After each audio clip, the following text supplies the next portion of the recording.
1 Coríntios, capítulo 6, versículo 19 e 20. 10 minutos de palavra aqui vai dar certo. Depois, se alguém tiver aí, me arruma um losartana de 100, porque o de 50 não vai baixar minha pressão não. Depois dessa aqui, Zé Lenildo, tem que ser um losartana de 100, o de 50 não faz nem efeito. 1 Coríntios, capítulo 6, versículo 19 e 20. Amém? Diz assim: ou não sabeis que o vosso corpo é o templo do Espírito Santo, que habita em vós, proveniente de Deus, e que não sois de vós mesmos, porque fostes comprado por bom preço. Glorificai, pois, a Deus no vosso corpo e no vosso espírito, os quais pertencem a Deus. Amém? Podemos assentar? Pode sentar glorificando. Se para mim e para nós já é bonito ouvir a igreja glorificando, imagine para o nosso Deus, né, Paulo César? Queridos, vamos trazer uma rápida palavra para a igreja do Senhor. Tenho certeza que Deus vai falar com alguém. Esse texto de Coríntios é um texto muito forte para você ministrar. O ideal seria o nosso presidente ministrar, mas quando ele disse que eu iria ministrar hoje, eu abri a Bíblia aqui, foi bem em cima. Então é isso que Deus quer falar com a igreja. Queridos, a igreja de Coríntios, para quem não sabe, Coríntios é uma cidade da Grécia, cidade muito famosa, cidade à beira-mar. E para a gente entender, para a gente chegar ao final da mensagem, entender o que o apóstolo Paulo estava querendo dizer, é necessário a gente agora falar um pouquinho sobre Coríntios. O que era Coríntios? Como eu já falei, era uma cidade da Grécia, existe até hoje, claro que não da mesma forma que antigamente, mas Coríntios era uma cidade muito famosa naquele tempo. Segundo os relatos, as pesquisas que eu fiz, era uma cidade que tinha aproximadamente 250 mil habitantes.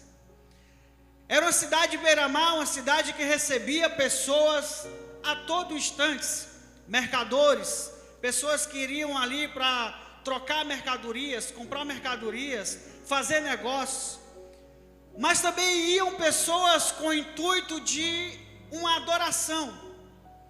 E claro, a adoração não era ao nosso Deus, porque Coríntios era uma cidade muito famosa por ter pessoas que cuidavam absurdamente do seu corpo. Coríntios era uma cidade onde a depravação tomava de conta. Coríntios era uma cidade muito mal falada. É tanto que quando se falava em Coríntios naquele tempo, quando alguém queria menosprezar uma pessoa, chegava para ele e falava: rapaz, você é de Coríntios? O que significava falar isso para a pessoa? Chamar a pessoa de vulgar. Você é de Coríntios, ou seja, você é uma pessoa vulgar, do tamanho que era a perversidade na cidade de Coríntios. E lá se existiam dois grandes templos. Claro, não eram templos para adoração ao nosso Deus. Eram templos que um era oferecido, foi construído para a deusa Afrodite, que é a deusa do amor, da sexualidade. Para ser mais claro, a deusa do sexo. E tinha um outro templo que era do Apolo, que era da arte, da música e por aí vai, também voltado para a sexualidade. E aí quando você começa a pesquisar a história de Coríntios, para você entender essa passagem que Paulo nos escreve, que escreveu para Coríntios e nós estamos lendo, a gente encontra na história que no templo de Afrodite existia cerca de 1000 mulheres que ficavam ali todos os dias se preparando o seu corpo, para quando dava uma certa hora da tarde, elas desciam. Por que desciam? Porque os templos eram edificados em cima dos montes. Então aquelas 1000 mulheres aproximadamente desciam do seu templo de Afrodite e iam para a rua, para aqueles lugares mais movimentados, prostituírem, venderem seu corpo.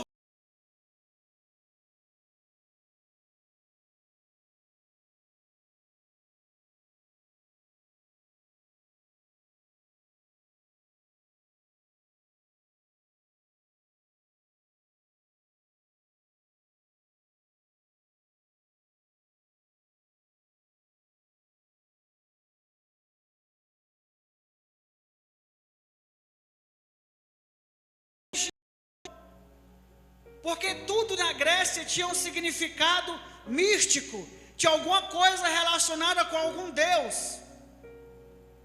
Então os homens, eles tiravam praticamente todo o tempo para cuidarem do seu corpo em forma de adoração a deuses. Muitos deles chegavam a ficar mais de 8 horas nas academias, nos lugares, cuidando do seu corpo, malhando, e até mesmo passando óleo, para ficarem mais bonitos, mais vistosos, mais atraentes, para o pecado e para o Deus que eles adoravam. E agora pasmem, tudo isso que acontecia na cidade de Corinto, agora estava entrando dentro da igreja. A igreja de Corinto já é uma igreja que a história diz que era uma igreja que vivia com problemas, porque muitas vezes uns acreditavam em Paulo, outros acreditavam em outro profeta, outros acreditavam no que outro dizia. O fato é que as heresias sobre o corpo, sobre a adoração do corpo, sobre oferecer seu corpo para algum Deus, estavam entrando dentro da igreja. E agora Paulo é necessário fazer estes relatos, dar essa chamada de atenção, falando para a igreja de Corinto: olha, peraí, vocês estão fazendo errado, vocês estão indo no contrário do que a Bíblia ensina, vocês estão sendo levados por heresias, por falácias, de pessoas que não têm um compromisso com Deus, assim como eu tenho. Vocês estão sendo levados por pessoas que não têm um compromisso com Deus e com a palavra de Deus. É claro que se a gente fazer uma analogia com a igreja de hoje, com a igreja de Corinto, a gente vai entender o que a igreja de Corinto se passava. Porque hoje nós vivemos não igual no sentido do corpo, mas nós percebemos hoje que tudo que é lançado de moda aí fora, poucos dias está dentro da igreja. Tudo que o mundo oferece aí fora, poucos dias, presbítero Fábio, a gente vê dentro das igrejas. Se a Anitta lança uma música nova, pouco prazo a gente começa a ouvir nos celulares, de dentro da igreja. Se alguém lança uma moda lá fora, poucos dias nós estamos vendo aqui dentro da igreja.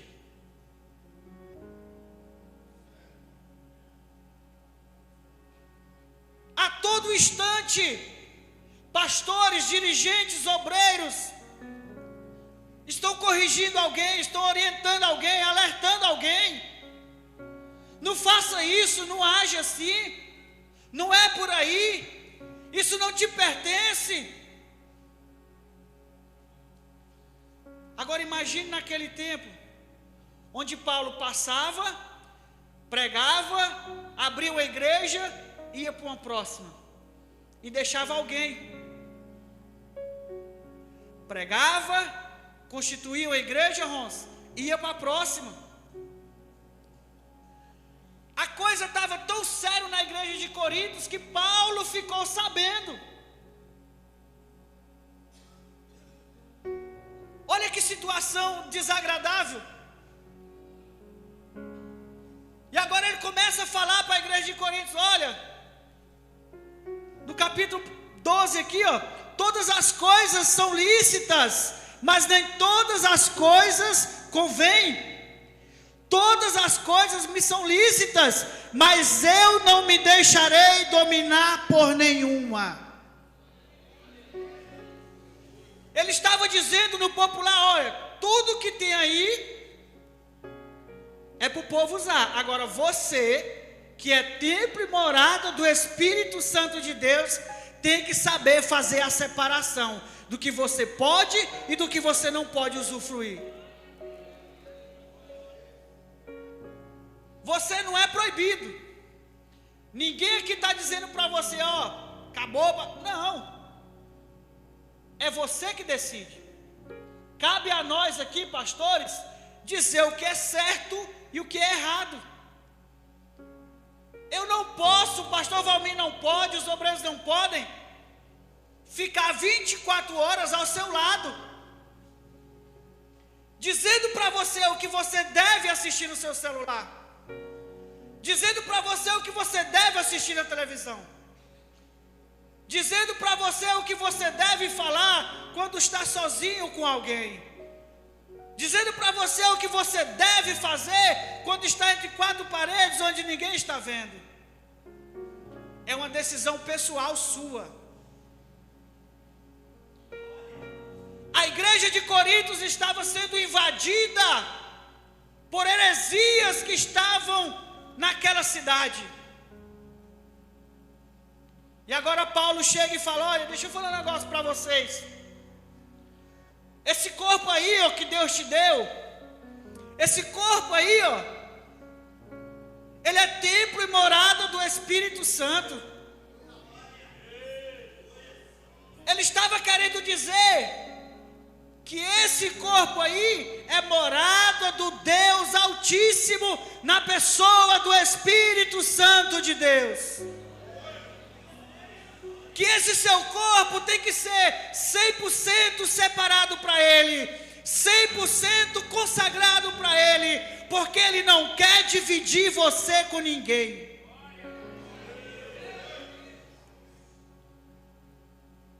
Agora, imagine hoje, não levando para o lado físico, de estar todo malhado, bombado. Eu também não, irmão Divaldo, eu estou assim meio fora. Mas analisa comigo. Os seus olhos estão no seu corpo. A sua mente está no seu corpo. As suas mãos estão no seu corpo. E são elas que te levam a praticar tudo aquilo que desagrada a Deus. Os seus olhos fazem com que você vê. A sua mente faz com que você planeje, maquine o que você vai fazer. Como que você vai fazer? O que você deve fazer? A preocupação do apóstolo Paulo naquele tempo é a mesma preocupação que nós temos no dia de hoje. Convencer a igreja que o corpo de vocês é templo e morada do Espírito Santo de Deus e que não deve haver espaço para o pecado, que não deve haver espaço para a prostituição, que não deve haver espaço para mentira, que não tem que haver espaço para fornicação, que não tem que haver espaço para enganação, para falácias, para enganação, para dizer coisas torpes que venham desagradar o seu irmão. Deus está dizendo para a igreja dele nesta noite: eu preciso habitar no seu corpo, mas eu preciso que esteja 100% limpo. Quando a gente está andando na rua, pastor Zé Alves, que a gente enxerga uma casa onde o cano da pia é jogado lá no meio da rua. O capim está tomando de conta da frente da casa. O que a gente imagina? Ou até mesmo fala: esse morador aqui é ceboso, esse morador aqui é preguiçoso. Deus o livre de morar numa casa dessa. É ou não é assim? Quando você aluga uma casa para você morar, o que a primeira coisa que você faz antes de levar os móveis?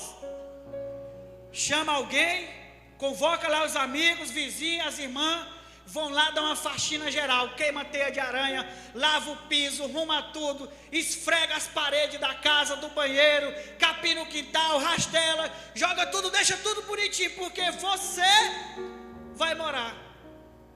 E agora Deus? E agora Deus, que a exigência dele é muito maior do que a nossa. E agora Deus, pastor Delmiro, será que ele olha de lá para cá e fala assim: queria morar ali, mas não dá, tem mentira demais, compra e não paga, né, Roger? Vai lá, financia um carro, quando paga 3 parcelas, já premeditado, chama o advogado amigo dele e fala: vai lá e faz com que baixe as parcelas, porque eu não dou conta de pagar esse financiamento. Mentindo. Além de mentir, ainda fez um pecado premeditado. Como que Deus vai habitar num corpo desse? Como que Deus vai habitar num corpo daquela pessoa que é mandando mensagens pecaminosas? Pastor, mas o senhor está falando muito forte. Mas se você quer que Deus habite em você, tudo isso aí tem que sair da sua vida.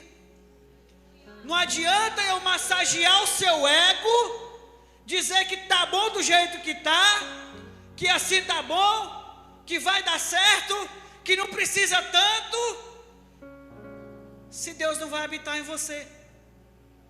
Se Deus vai olhar para você e dizer assim: o pastor Tiago falou que está bom, desse jeito, está bom para ele, mas para mim não está. O nosso corpo é templo e morada do Espírito Santo de Deus.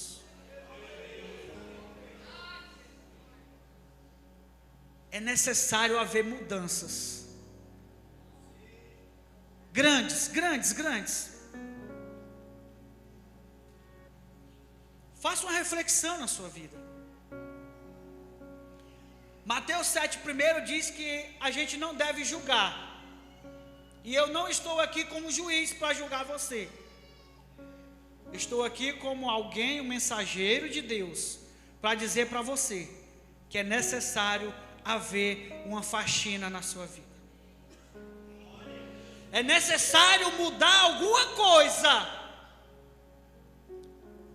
para você ter o prazer de ser templo e morada do Espírito Santo de Deus. Amém?